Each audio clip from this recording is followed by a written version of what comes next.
Chennai central, Periyamedu, Gemini, Nungambakkam, Kodambakkam, Chepauk உள்ளிட்ட பகுதிகளில் மழை பெய்து வருகிறது. அதன் காட்சிகளையும் பார்த்து வருகிறோம்.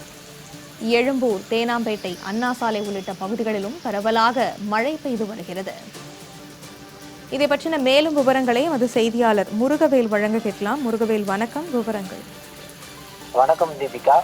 தமிழகத்தில் தற்போது வெப்பநிலை காலம் மாற்றம் ஏற்பட்டு இயல்பை எட்டி தற்பொழுது மழை பெய்து வருகிறது. சென்னையில் பரவலாக தேனாம்பேட்டை, நுங்கம்பாக்கம், சேப்பாக்கம், எழும்பூர், மவுண்ட் ரோடு உள்ளிட்ட அண்ணா சாலை உள்ளிட்ட பகுதிகளில் நல்ல பலத்த மழை பெய்து வருகிறது.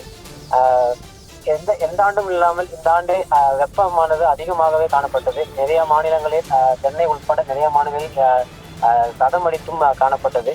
தற்பொழுது தமிழகத்தில் இயல்பை மாற்றாக தற்போது மழை பெய்து இயற்கை சூழ்ந்த காற்றானது ஏற்பட்டு வருகிறது. மக்கள் மத்தியிலும் பெரும் வரவேற்பு ஏற்பட்டிருக்கிறது. இந்த சூழல் வெப்பத்தினால் பாதிக்கப்பட்ட ஒரு சில பகுதிகளும் சரி, மக்கள் வெப்பத்திலிருந்து இயல்பு நிலைக்கு மாற்றி ஒரு தற்போது மழை பெய்து வருவதால் குளிர்ச்சியான நிலையும் காணப்படுகிறது. சென்னை வானிலை மையம் அறிவித்தது போல ஓரளவு மேகமூட்டத்துடன் காணப்படும். மேலும் பல பகுதிகளில் லேசான மழை பெய்யும் என்றும் வானிலை ஆய்வு மையம் தெரிவித்துள்ளது. இந்த சூழலில் தற்பொழுது சென்னையில் பரவலாக மழை பெய்து வருவது இயற்கை சூழலாக காணப்படுகிறது. விவரங்களை வழங்கியமைக்கு நன்றி முருகவேல்.